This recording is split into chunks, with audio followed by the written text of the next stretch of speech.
Alrighty, so today we're going to continue our review of number systems with hexadecimal.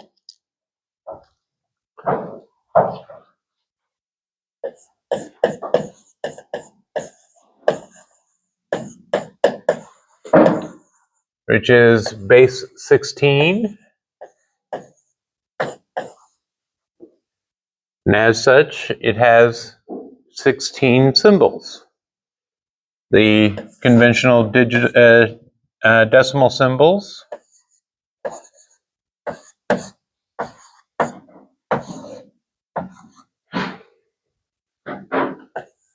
and then go into letters A, B, C, D, E, and F. Now these correspond, of course, to the decimal values.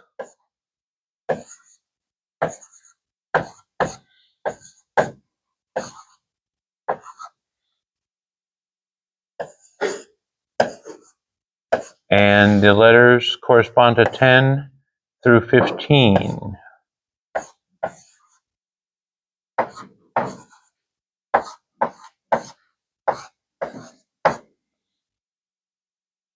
All right.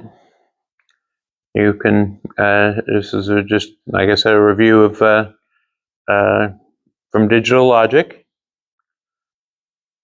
The nice, convenient thing about base 16 is that each digit in base 16 corresponds to a nibble in binary. So you can do simple substitution.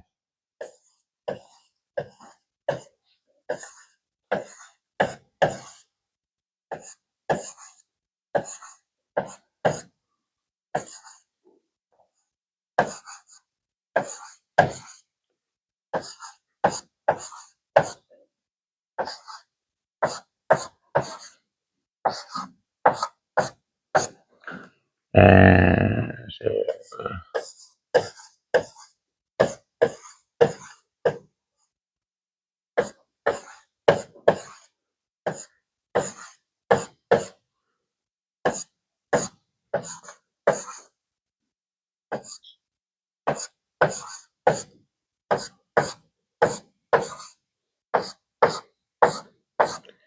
so all the combinations of 4 bits correspond to a hexadecimal digit.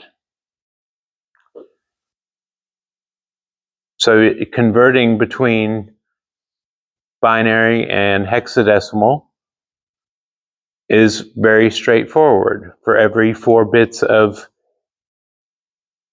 binary, you substitute the equivalent hexadecimal digit.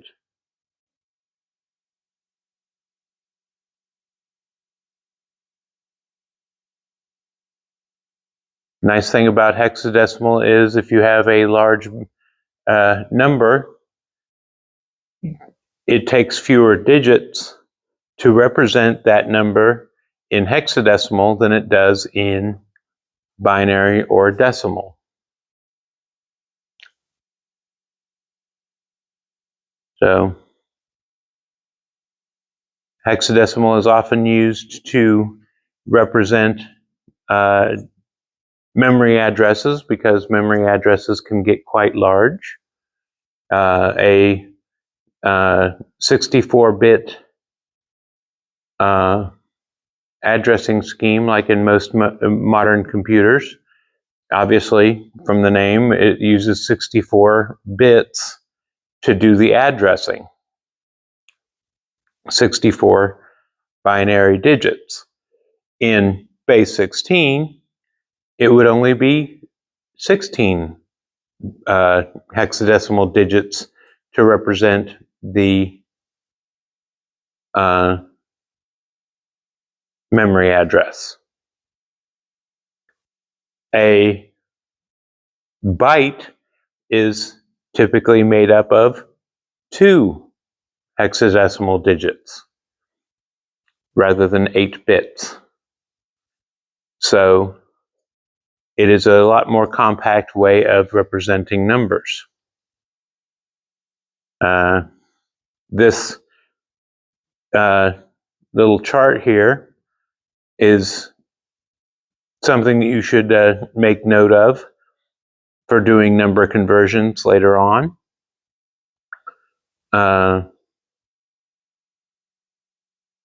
Math it can be done with hexadecimal directly by hand, although it is quite cumbersome. It is much easier often to convert it to binary, do the math, and then convert back to hexadecimal. Likewise, converting from base 10 to hexadecimal, again, it's a lot easier to convert to binary with various the systems that I showed last time, and then just do the simple substitution to hexadecimal. Although you can do directly. So your hexadecimal digits, the value of each position, it'd be 16 to the 0, 16 to the 1, 16 to the 2, 16 to the 3 power. Those correspond to the 1's position, 16's position, the 256's position, and the 4096 position. If I'm getting my powers of 16 correctly. So if you have a number that is, say, 483, how many 256s will go into that? Just one. So 256, subtract it, that's 7, that's 2, and that's 2. So you'll put a 1 here, 0 here. How many 16s will go into 227? Somebody have a calculator handy?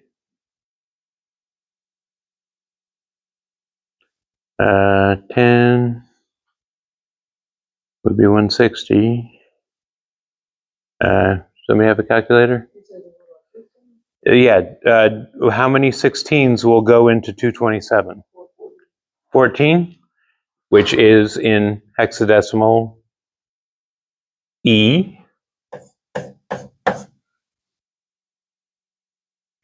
And 14 times 16 is 224. Subtract 224 from that, you get 3, and that's what is in the 1's position.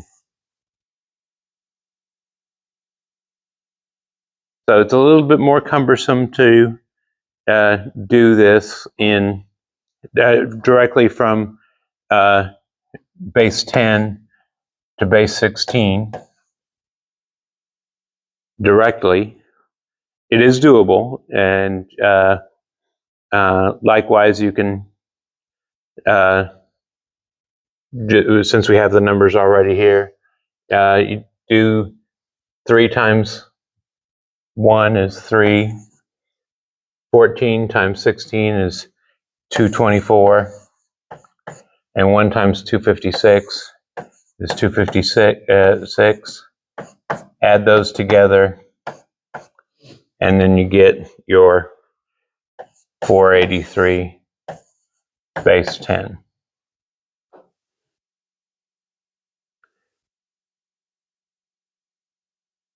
I find it easier to use binary because there's fewer symbols, and the math doesn't get too terribly complicated. It's pretty straightforward. You know, dividing by 2 is a lot easier than dividing by 16. but you can convert directly to and from hexadecimal to decimal.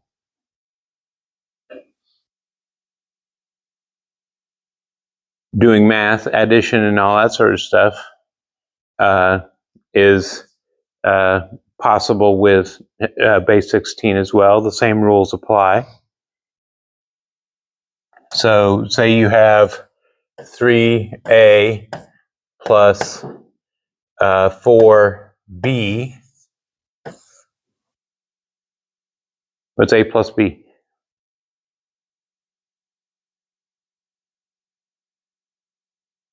Exactly. That's why it's cumbersome to do it in base 16. It would be 5 out, 1 5. 21. A is 10. B is 11. 21 in decimal. So in hexadecimal, that would be a 5. Carry the 116. And then 8. And all this is in base 16.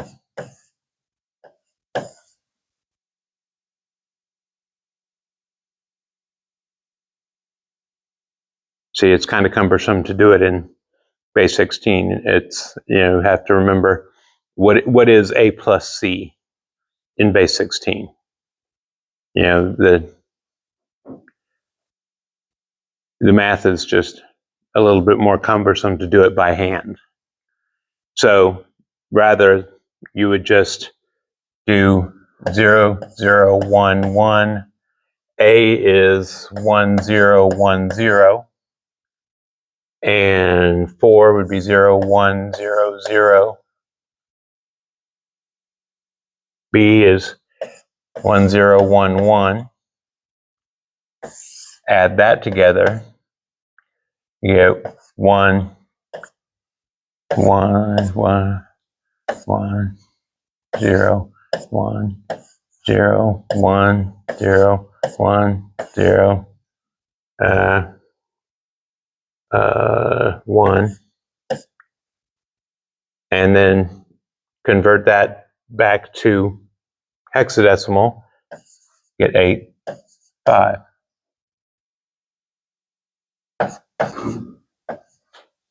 Because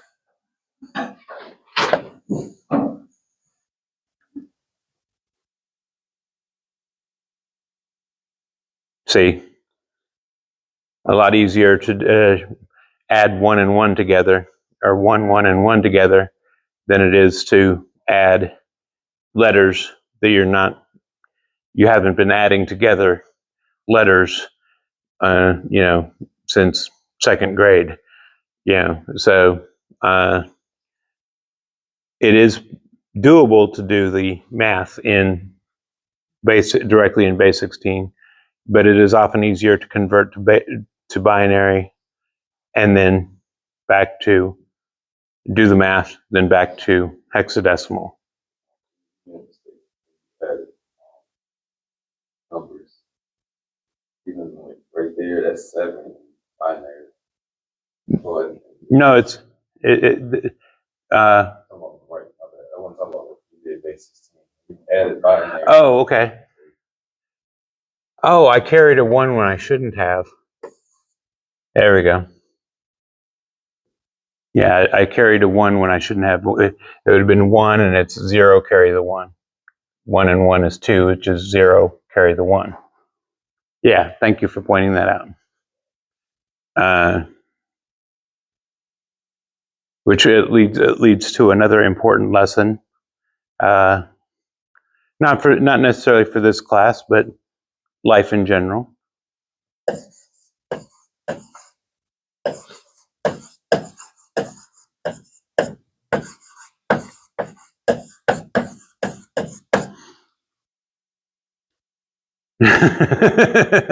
Not even me. Just a little thing there. Negative numbers in hexadecimal. You don't use a negative sign. So you have to use 2's complement binary and then convert to hexadecimal.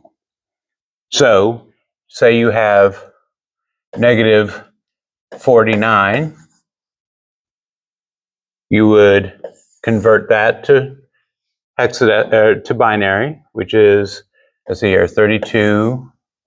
You have a 32, and that gives 17.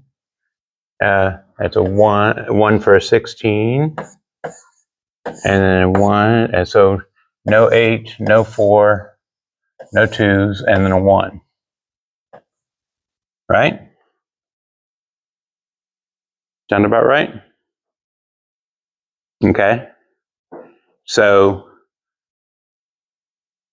then you pad with leading zeros to make an even number of bytes. So we got 6 bits here, so we can give 2 leading zeros. Use 2's complement to make it a negative number because this is 49. Positive. This is 49 positive. And to make it negative, you flip the bits.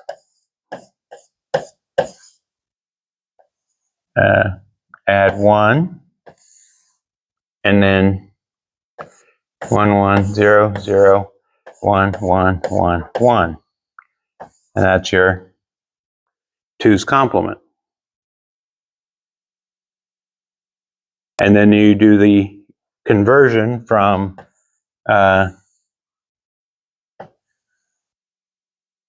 binary to hexadecimal. I believe that's C, and that's F, base 16.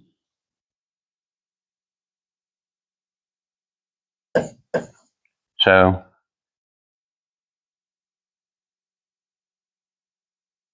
you use the binary 2's complement and convert that to hexadecimal for negative numbers. I did the 2's complement thing. Can you say the part about the padding? Oh, okay, yeah. When doing 2's complement, you typically will pad the front of the number, the magnitude number, with zeros to the nearest byte. So how did you write 49? I'm sorry? Like, how did you write 49 at first before you padded it? Okay, 49 is a 32, a 16, and a 1, right? So that's 6, that was 6 bits. I added leading zeros to make it an even byte. Okay, and then did the 2's complement, and then convert to hexadecimal. So You know it's negative in hexadecimal. You have in the hexadecimal, it's the F, but how do we know that's a negative?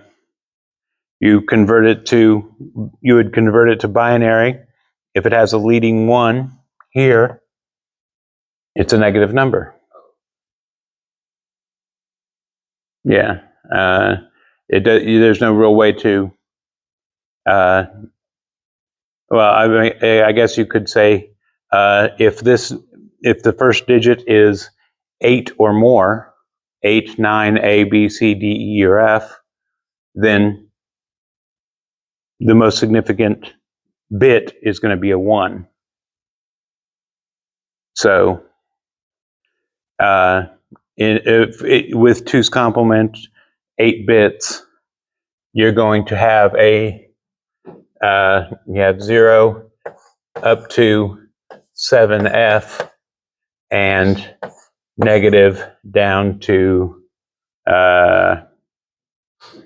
8, 0, I think. And these are negative numbers. Yeah. The largest number that you can get with 2's complement with 1 byte is going to be 7F. And then it would roll over in the number line to 80 to be the lowest negative number.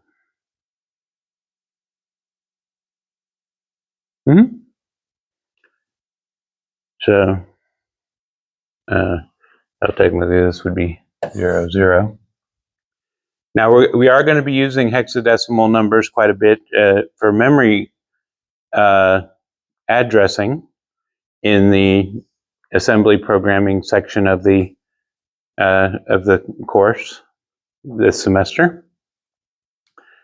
How do you distinguish this in a computer? Say 49. Distinguish that number from being 49 in hexadecimal. In hexadecimal, in computers, there's two ways to do it. The 0H, and then it was CF. Or 0X CF is the notation that you would use to indicate that the number is a hexadecimal number. So a number by itself, like say you have 1011, that would be 1011 in base 10.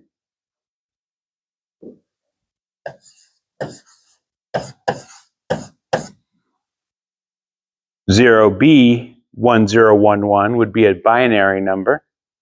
In this case, the number 11.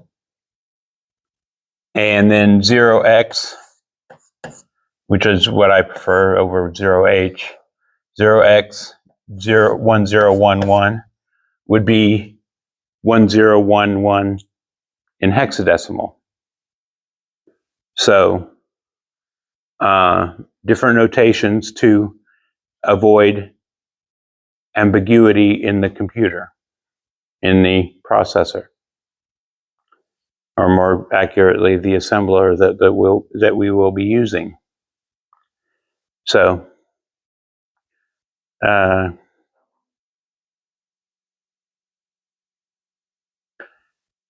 let's see here. Was there anything else about hexadecimal that you might need to know? Any questions about hexadecimal? All coming back to you from Digital Logic? Nothing new? No? Okay, well, that's all I have for you today. Hexadecimal is fairly simple because you don't do a whole lot of math with it. It's just for representing larger numbers.